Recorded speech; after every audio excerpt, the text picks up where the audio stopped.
तो reproductive system में आज आपका पढ़ाई होगा मेल रिप्रोडक्टिव सिस्टम। आज क्या पढ़ाई होगा? Male reproductive system.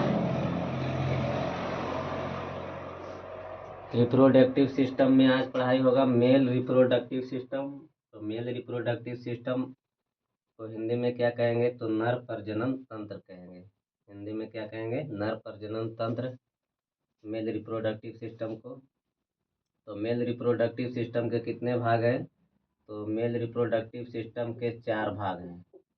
Male reproductive system के 4 भाग हैं, मतलब हम लोग कह सकते हैं कि मेल रिप्रोडक्शन के लिए मुख्यतः 4 अंगों की आवश्यकता होती है। 4 अंग मिलकर मतलब मेल का रिप्रोडक्शन करवाते हैं। तो 4 पार्ट से मिलकर बना मेल रिप्रोडक्टिव सिस्टम है। 4 पार्ट से मिलकर बना मतलब 4 अंग से मिलकर बना मेल रिप्रोडक्टिव सिस्टम कंप्लीट होता है। तो उसमें पहला क्या है? तो पहला आपका हो जाएगा टेस्टिस।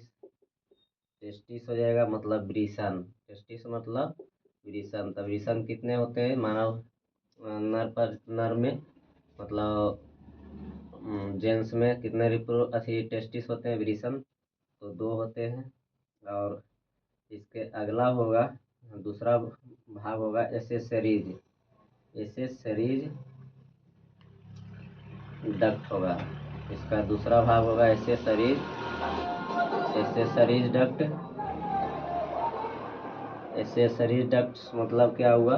तो सहायक नलियाँ। क्या हुआ? एसेसरीज डक्ट मतलब सहायक नलियाँ। एसेसरीज डक्ट मतलब सहायक नलियाँ हुआ। और तीसरा होगा मेल प्रजनन का भाग, तो मेल ग्लैंड्स होगा। क्या होगा?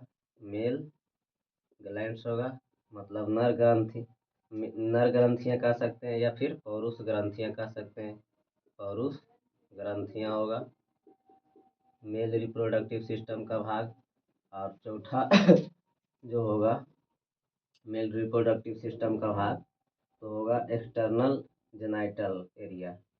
क्या होगा? एक्सटर्नल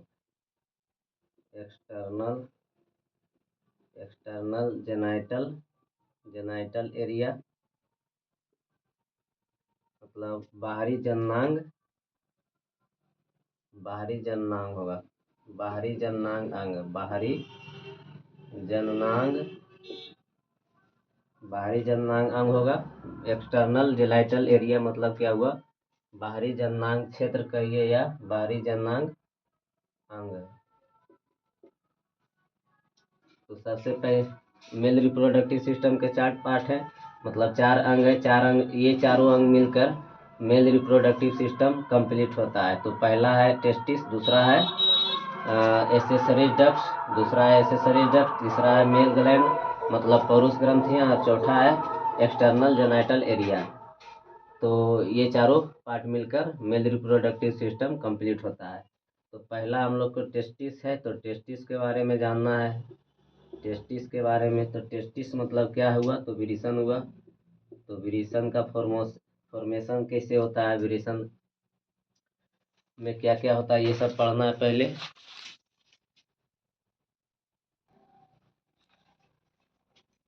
तो वृषण जो है, टेस्टिस जो है, इसको प्राइमरी रिप्रोडक्टिव सिस्टम कहा जाता है। मतलब टेस्टिस को यानी कि वृषण को प्राइमरी रिप्रोडक्टिव सिस्टम कहा जाता है। वृषण को यानी कि टेस्टिस को प्राइमरी रिप्रोडक्टिव सिस्टम कहा जाता है, मतलब प्राथमिक जननांग अंग कहा जाता है।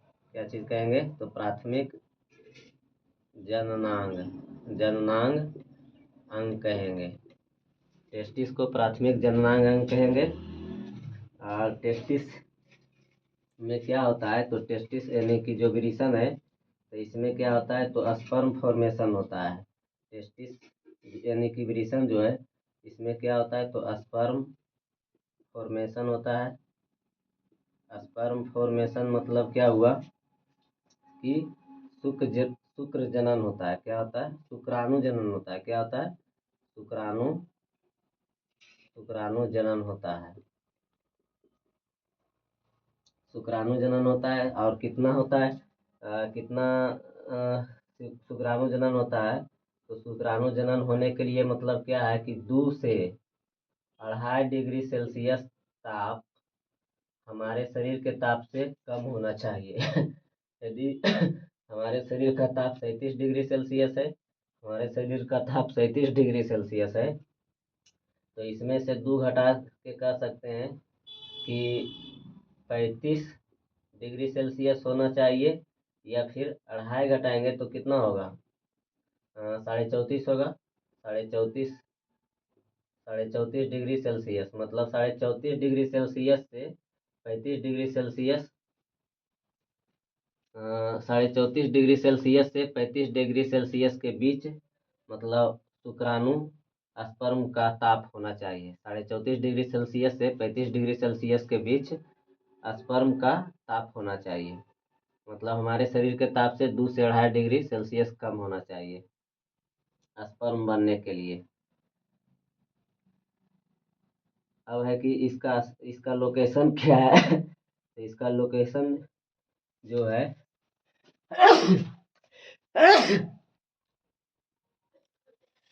तो टेस्टिस जो है, टेस्टिस का लोकेशन क्या है, लोकेशन मतलब स्थान, मतलब टेस्टिस कहाँ पर होता है। तो टेस्टिस जो है पाउच लाइक स्टार है, पाउच लाइक स्ट्रक्चर है, पाउच लाइक स्ट्रक्चर है टेस्टिस। तो पाउच लाइक स्ट्रक्चर है मतलब कह सकते हैं थैलीनुमा थैलीनुमा थैलीनुमा थैलीनुमा संरचना में टेस्टिस होता है, पाउच लाइक कह सकते हैं स्ट्रक्चर में। और इसमें क्या है कि स्क्रोटम होता है, क्या होता है, पाउच लाइक जो स्ट्रक्चर होता है थैलीनुमा संरचना, इसमें क्या होता है तो स्क्रोटम होता है। स्क्रोटम होता है मतलब कह सकते हैं कि यह वृषण कोष में रहता है। किस में रहता है, वृषण कोष में रहता है। वृषण कोष में कौन रहता है तो टेस्टिस रहता है। टेस्टिस जो है टेस्टिस जिसमें रहता है वह उसका आकार मतलब पाउच लाइक स्ट्रक्चर जैसा होता है, मतलब थैलीनुमा संरचना जैसा होता है। उसी में स्क्रोटम होता है मतलब वृषण कोष, उसी में टेस्टिस होता है, वृषण कोष में टेस्टिस होता है। और ये जो वृषण कोष है कहाँ पर होता है तो शरीर के बाहर होता है। ये वृषण कोष जो है कहाँ पर होता है तो शरीर के बाहर होता है, शरीर के बाहर होता है। टेस्टिस में स्पर्म बनता है और स्पर्म फॉर्मेशन होता है, मतलब शुक्राणु, स्पर्म मतलब शुक्राणु, तो शुक्राणु का प्रजनन होता है मतलब जनन होता है। तो टेस्टिस में स्पर्म फॉर्मेशन होता है यानी कि शुक्राणु जनन होता है, और उसका ताप होना चाहिए हमारे शरीर के ताप से 2 से 2.5 डिग्री सेल्सियस कम। टेस्टिस का जो स्थान है वो पाउच लाइक स्ट्रक्चर के जैसा होता है, थैलीनुमा संरचना, उसी के उसी में होता है। और ये जो स्क्रोटम है ये थैलीनुमा संरचना के आगे जाकर होता है वृषण कोष, जो कि शरीर के बाहर होता है।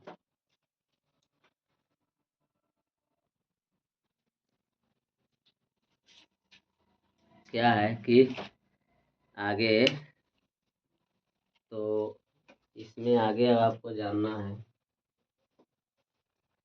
कि स्पर्म बनने के लिए तो 2 से 2.5 डिग्री सेल्सियस ताप कम होना चाहिए हमारे शरीर के ताप से। एक इसमें अवस्था है टेस्टिस में, मतलब टेस्टिस चल रहा था, टेस्टिस, तो टेस्टिस में क्रिप्टोकॉर्डिज्म, मतलब इसमें क्या होता है कि क्रिप्टोकॉर्डिज्म में एक अवस्था होता है क्रिप्टोकॉर्डिज्म कॉर्डिज्म। तो टेस्टिस में एक अवस्था होता है क्रिप्टोकॉर्डिज्म। तो इसमें क्या होता है कि दोनों टेस्टिस शरीर के अंदर रहेगा। इसमें क्या होगा कि दोनों टेस्टिस दोनों टेस्टिस जो है, दोनों टेस्टिस टेस्टिस शरीर के अंदर रहेगा, शरीर के अंदर रहेगा। क्रिप्टोकॉर्डिज्म में क्या होगा कि दोनों टेस्टिस टेस्टिस शरीर के अंदर रहेगा। और एक अवस्था होता है मोनोकॉर्डिज्म। तो मोनोकॉर्डिज्म में क्या होगा, मोनोकॉर्डिज्म में होगा कि एक टेस्टिस है जो शरीर के अंदर रहेगा। इसमें क्या होगा कि एक टेस्टिस शरीर के अंदर रहेगा, शरीर के अंदर रहेगा मोनोकॉर्डिज्म में। अब है कि टेस्टिस का लेंथ कितना होता है, तो लिखेंगे लेंथ ऑफ टेस्टिस। तो टेस्टिस का लेंथ कितना होता है, तो टेस्टिस का लेंथ जो है मतलब 4 से 5 सेंटीमीटर होगा। कितना होगा टेस्टिस का लेंथ, 4 से 5 सेंटीमीटर टेस्टिस का लेंथ होगा। और यदि जो चौड़ाई पूछेगा, टेस्टिस का चौड़ाई पूछेगा, तो चौड़ाई है जो कि 3 से 4 सेंटीमीटर होता है, 3 से 4 सेंटीमीटर होता है। और टेस्टिस का जो आकार है वो कैसा होता है, तो देखिए इस प्रकार होगा टेस्टिस का आकार। मतलब कह सकते हैं ओवल शेप होता है, ओवल शेप होता है टेस्टिस का। टेस्टिस का शेप जो है ओवल होता है, मतलब हिंदी में कहेंगे अंडाकार शेप होता है। टेस्टिस का शेप कैसा होता है, तो अंडाकार होता है। अब है कि टेस्टिस यानी कि वृषण। तो टेस्टिस जो है तो इसका कितना पार्ट होता है, कितना भाग है टेस्टिस का, तो टेस्टिस का 3 भाग है। टेस्टिस का कितना भाग है, 3 भाग है। पहला है टेस्टिस मतलब जो बनता है तो कितना टेस्टिस यानी कि वृषण जो बनता है, तो वृषण बनने के लिए कितने प्रकार के सेल की आवश्यकता होती है, तो 3 प्रकार के। वृषण बनने के लिए, टेस्टिस बनने के लिए कितने प्रकार की सेल की आवश्यकता होती है, तो 3 प्रकार की। तो पहला होगा जर्म सेल। क्या होगा, जर्म सेल होगा, मतलब कह सकते हैं रोगाणु कोशिका। जर्म सेल का हिंदी क्या होगा, रोगाणु कोशिका। और दूसरा होगा सर्टोली सेल। क्या होगा, सर्टोली सेल। तो सर्टोली सेल को हिंदी में भी सर्टोलिए बोलते हैं, सर्टोली सेल होगा। इसको हिंदी में भी सर्टोली ही बोलेंगे, सर्टोली ही बोलेंगे। चौथा होगा लेंडिंग सेल। चौथा होगा लेडिंग सेल। तो लेडिंग सेल को भी हिंदी में लेडिंग ही बोलते हैं, लेडिंग कोशिका ही बोलेंगे। तो ये 3 कोशिका मिलकर टेस्टिस बनता है, जर्म सेल, सर्टेलू सेल और लेडिंग सेल। तो सबसे पहले जानना है जर्म सेल के बारे में। तो जो जर्म सेल है, जर्म सेल यानी कि रोगाणु कोशिका, तो ये क्या करता है, तो स्पर्म का फॉर्मेशन करता है, स्पर्म का फॉर्मेशन करता है, मतलब स्पर्म को बनाता है। जर्म सेल है जो क्या करता है, स्पर्म फॉर्मेशन करता है, मतलब मतलब शुक्राणु कोशिका को बनाता है, मतलब कह सकते हैं शुक्राणु को बनाता है जर्म सेल। और क्या है कि शुक्राणु को बनाता है स्पर्म अथी जर्म सेल। और ये जो है कब होगा, तो किसी मतलब बनना शुरू कब होगा, स्पर्म जो है बनना शुरू कब होगा किसी भी लड़के में, तो 11 से 12 साल मतलब कह सकते हैं लगभग में, या फिर 12 से 14 साल होने पर लड़के में स्पर्म बनना शुरू हो जाएगा। और स्पर्म बनाता कौन है, तो जर्म सेल बनाता है। अब दूसरा अवस्था को क्या कहते हैं, सर्टोली। तो दूसरा जो है सर्टोली है। तो सर्टोली जो सेल है ये क्या करेगा, तो सर्टोली सेल है जो कि it provides nutrition to sperm. Sertoli cell जो है it provides nutrition, it provides nutrition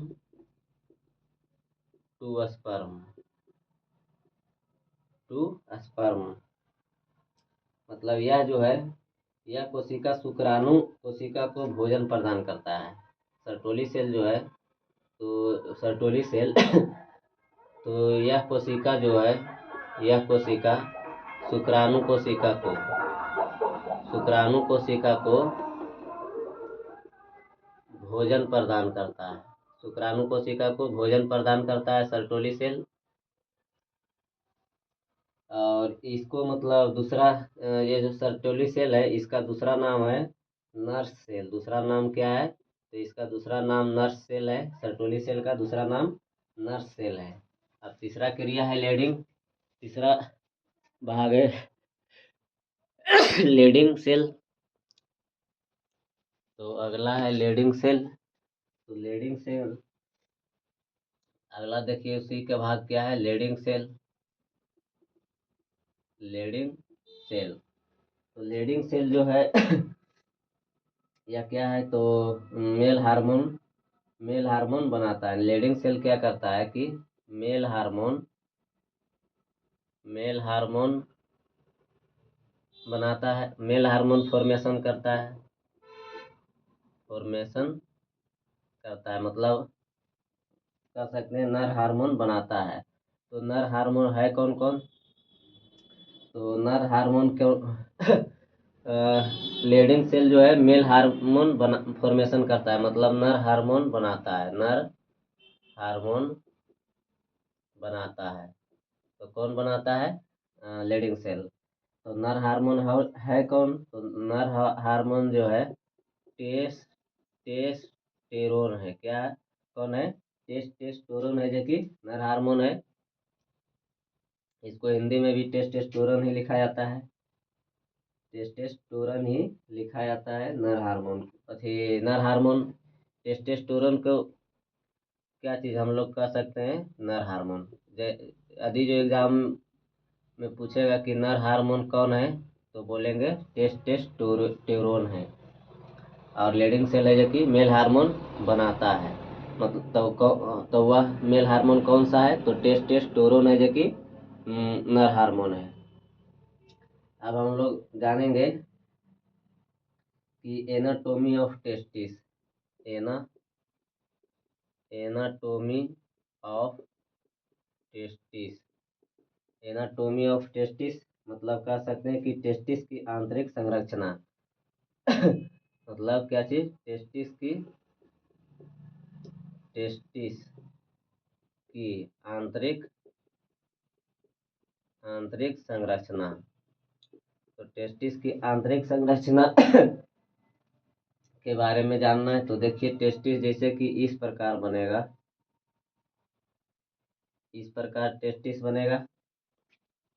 तो इस प्रकार बनेगा तो क्या होगा कि इसमें इस तरह से पतला पतला रहेगा। ठीक, इस तरह से पतला पतला नली रहेगा। इस तरह से पतला पतला नली रहेगा, जिसको इस तरह जो पतला पतला नली रहेगा उसको क्या कहेंगे? तो टेस्टिकुलर कहेंगे। क्या कहेंगे? टेस्टिकुलर। टेस्टिकुलर लोब्यूल्स कहेंगे। टेस्टिकुलर लोब्यूल्स मतलब हिंदी में इसको कहेंगे वृषण पालिकाएं। क्या कहेंगे? वृषण पालिकाएं। वृषण पालिकाएं। और ये कितने होते हैं संख्या में? तो ये लगभग 250 होते हैं टेस्टिकुलर लोब्यूल्स। ये जो है इसको टेस्टिकुलर लोब्यूल्स कहेंगे, मतलब वृषण पालिकाएं। और ये पूरा होती है, मतलब टेस्टिस में पूरा ये कितना होती है? तो 250 होती है। उसके बाद देखिए इस तरह से इसमें रहेगा पतला पतला एक और नली। इस प्रकार पतला पतला ये नली जो रहेगा इसको कहेंगे हम लोग सेमनीफेरस ट्यूब्यूल। क्या कहेंगे? ये जो पतला पतला नली है इसको कहेंगे सेमनीफेरस। सेमनीफेरस सेमनीफेरस ट्यूब्यूल कहेंगे। ट्यूब्यूल।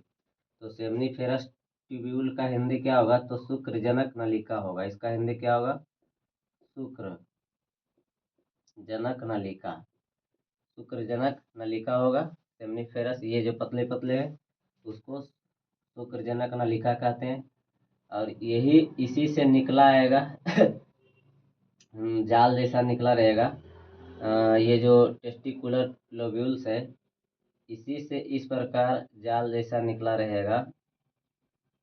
इस प्रकार जाल जैसा निकला रहेगा, जाल जैसा इस प्रकार निकला रहेगा। इसको हम लोग बोलेंगे रेटे रेटे टेस्टिस। क्या कहेंगे?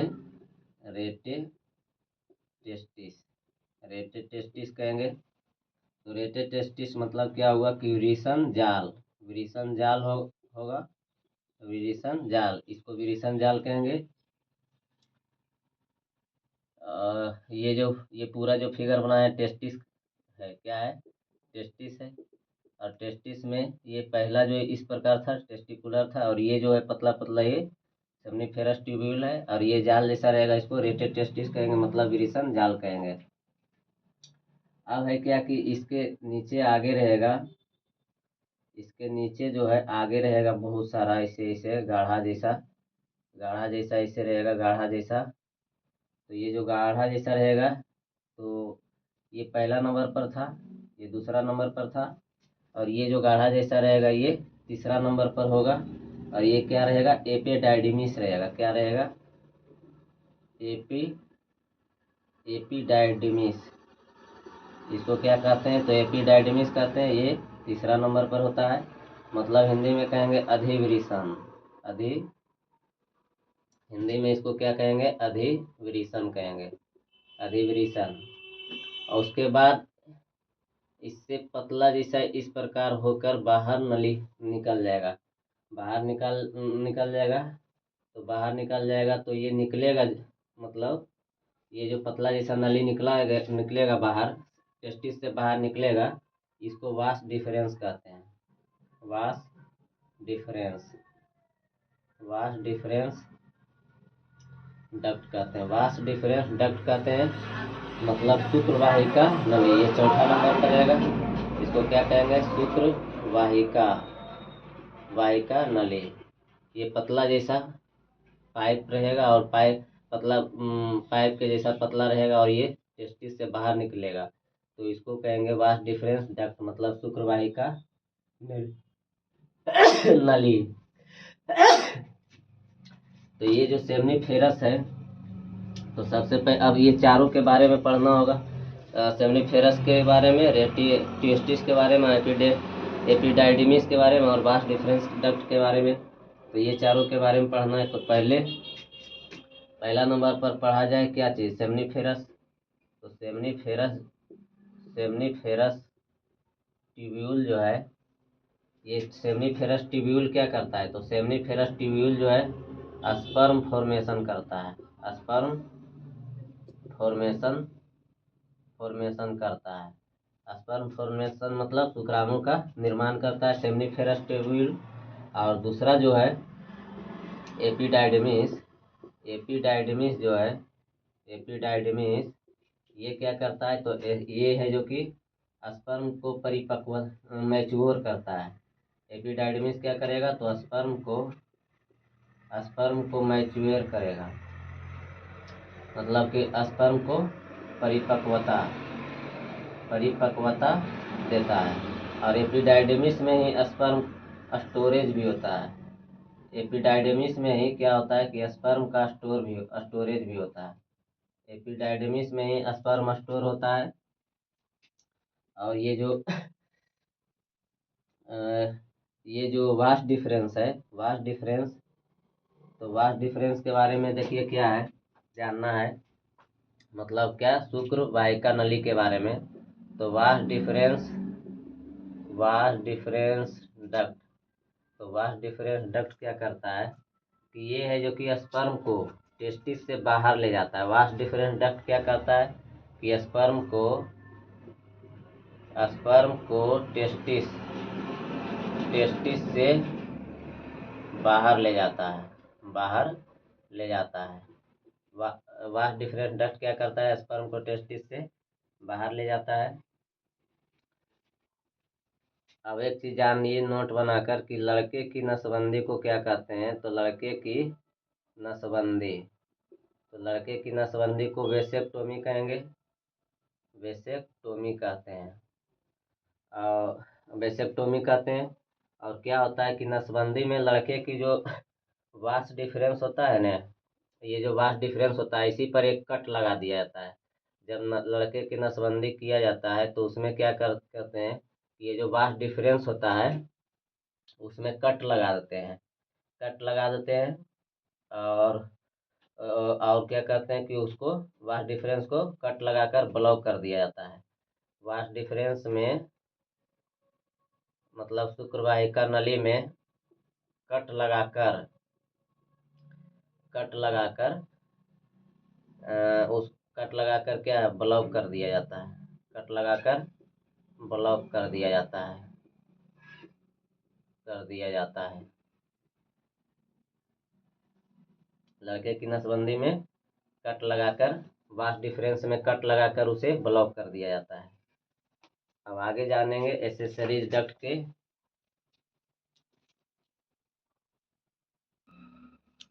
तो एसेसरी डक्ट मतलब क्या हुआ, सहायक नलियां। एसेसरी डक्ट मतलब सहायक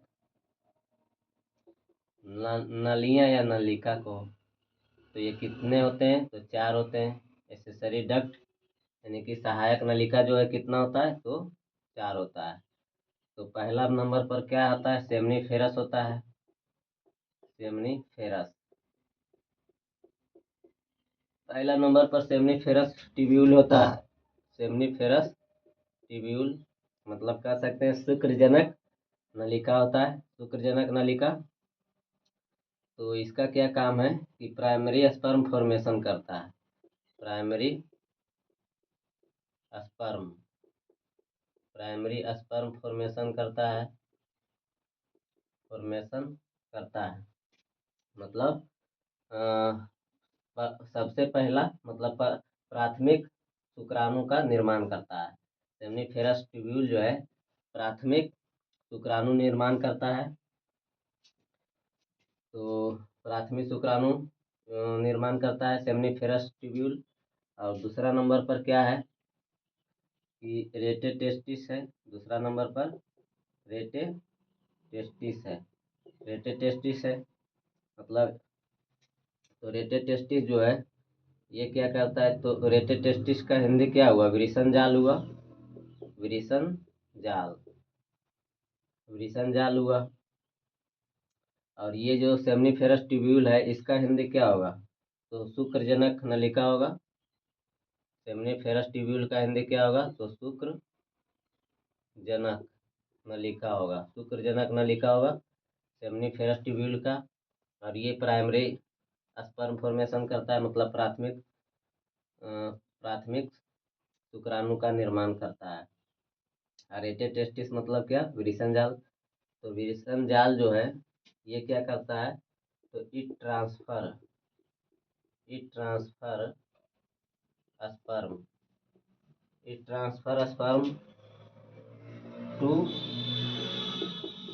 एपिडाइडमिस, एपिडाइडमिस मतलब ये जो रेटे टेस्टिस है, वृषण जाल जो है यह शुक्राणु को अधिवृषण तक भेजता है। यह जो है शुक्राणु को अधिवृषण तक भेजता है, ट्रांसफर करता है मतलब भेजता है। और तीसरा जो है एपिडाइडमिस, एपिडाइडमिस, एपिडाइडमिस मतलब अधिवृषण, अधिवृषण। ये जो रेटे टेस्टिस था, वृषण जाल था, यह मतलब शुक्राणु को एपिडाइडमिस मतलब अधिवृषण तक भेजता है। और एपिडाइडमिस जो अधिवृषण है तो यह क्या करता है, तो यह शुक्राणु की शुक्राणु को परिपक्वता देता है, शुक्राणु की परिपक्वता बनाए रखता है। और दूसरा जो है शुक्राणु का संग्रह करता है, शुक्राणु का संग्रह करता है। एपिडाइडमिस अधिवृषण है जो शुक्राणु को परिपक्व बनाता है और उसका संग्रह करता है शुक्राणु का। और चौथा जो वास्ट डिफरेंस है, तो vast difference vast different duct मतलब क्या, शुक्रवाहिका नली। तो शुक्रवाहिका नली जो है शुक्राणु को टेस्टिस से बाहर ले जाती है। शुक्रवाहिका नली जो है क्या करता है, शुक्राणु को टेस्टिस से बाहर ले जाती है, बाहर ले जाती है।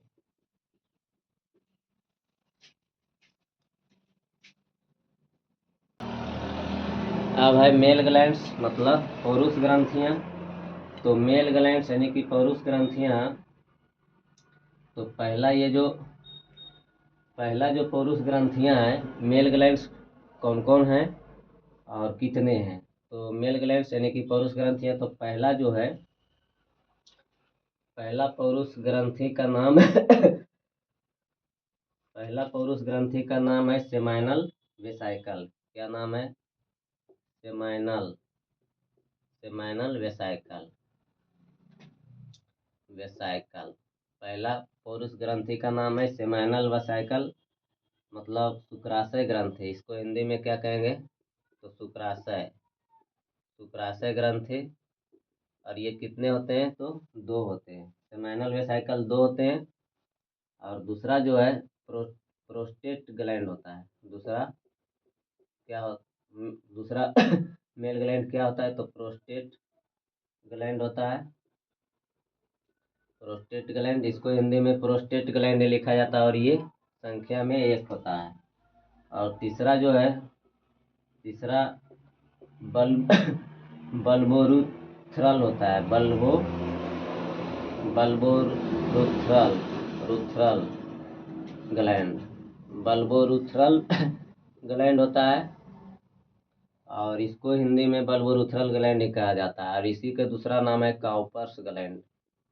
काउपर्स ग्लैंड नाम है, दूसरा नाम अन्य नाम। और ये भी दो होता है। अब है कि सेमाइनल वेसाइकल के बारे में जानना है। तो सेमाइनल वेसाइकल जो है यानी कि शुक्राशय ग्रंथि, सेमाइनल वेसाइकल यानी कि शुक्राशय ग्रंथि दो होता है। और यह क्या करता है, तो इट सिक्रेट्स म्यूकस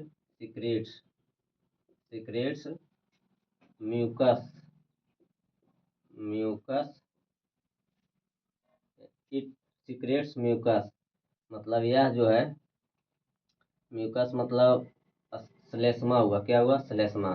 और सिक्रेट्स मतलब श्रावण। तो यह श्लेष्मा का स्राव करता है, श्लेष्मा का स्राव करता है।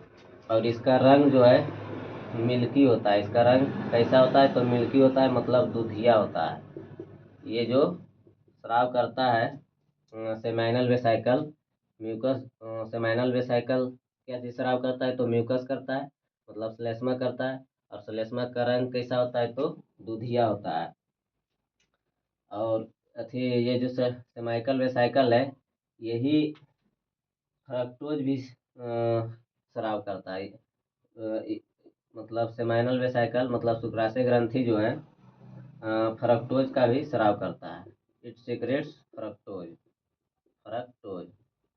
का भी स्राव कौन करता है, तो सेमाइनल वेसाइकल। तो मतलब लिख सकते हैं कि यह फ्रक्टोज का स्राव करती है, या फ्रक्टोज स्राव करती है। और ये जो म्यूकस है, तो इसका तो कलर दूधिया होता है। और ये कैसा पदार्थ होता है, तो चिपचिपा पदार्थ होता है। म्यूकस जो होता है चिपचिपा पदार्थ होता है और दूधिया रंग का होता है।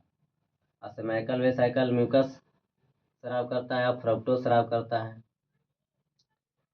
अब यहाँ पर एक चीज नोट बनाकर लिखना है कि फ्रक्टोज जो है स्पर्म को एनर्जी देता है। ये जो फ्रक्टोज है वो क्या करता है, फ्रक्टोज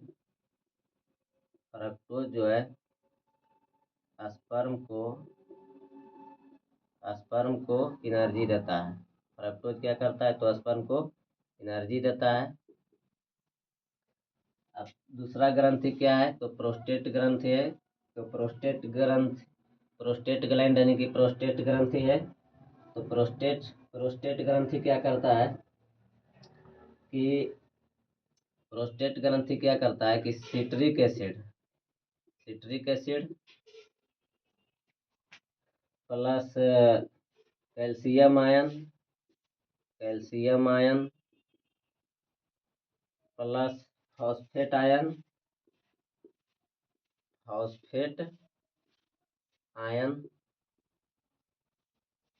जोड़ती है मतलब मिलाती है। ये प्रोस्टेट ग्रंथि क्या करता है कि ये जो स्पर्म है उसमें मतलब सिट्रिक एसिड, कैल्शियम आयन और फॉस्फेट आयन मिलाता है प्रोस्टेट ग्लैंड। ये सेमाइनल वेसाइकल शुक्राशय ग्रंथि में फ्रक्टोज उसमें मतलब म्यूकस का स्राव होता है और फ्रक्टोज का स्राव होता है और दोनों म्यूकस जो है दूधिया रंग का चिपचिपा पदार्थ होता है और फ्रक्टोज है जो कि मतलब स्पर्म को एनर्जी देता है। और उसके बाद स्पर्म में ही प्रोस्टेट ग्लैंड जो है मतलब प्रोस्टेट ग्रंथि जो है स्पर्म में citric acid, calcium ion, phosphate ion उसमें जोड़ती है मतलब मिलाती है स्पर्म में। और क्या है कि स्पर्म को प्रोस्टेट ग्लैंड जो है ये मतलब स्पर्म को डायरेक्शन और स्पीड देती है। प्रोस्टेट ग्लैंड क्या करता है स्पर्म को डायरेक्शन और स्पीड देता है मतलब उसको दिशा और गति देता है। स्पर्म को दिशा और गति कौन देता है तो प्रोस्टेट ग्लैंड ही देता है।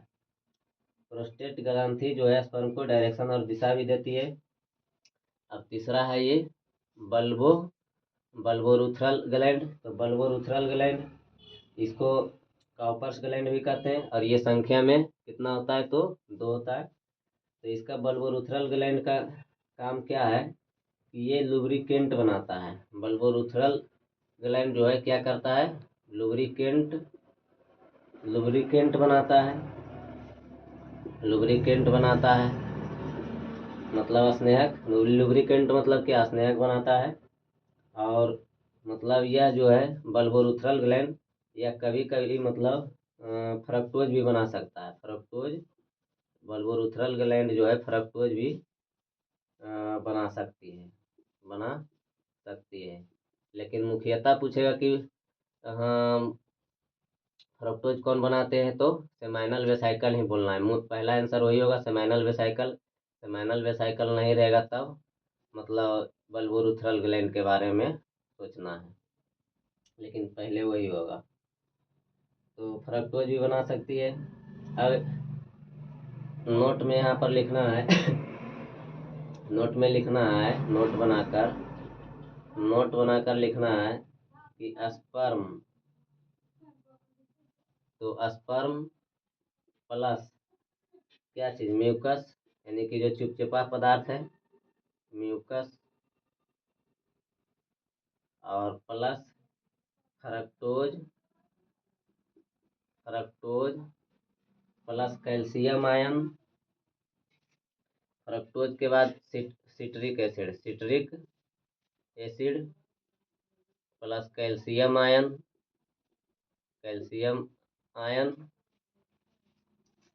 Plus phosphate ion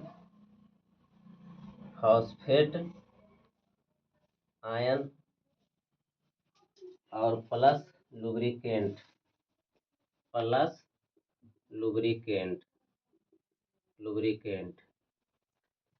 sperm mucus fructose citric acid calcium ion phosphate ion plus lubricant.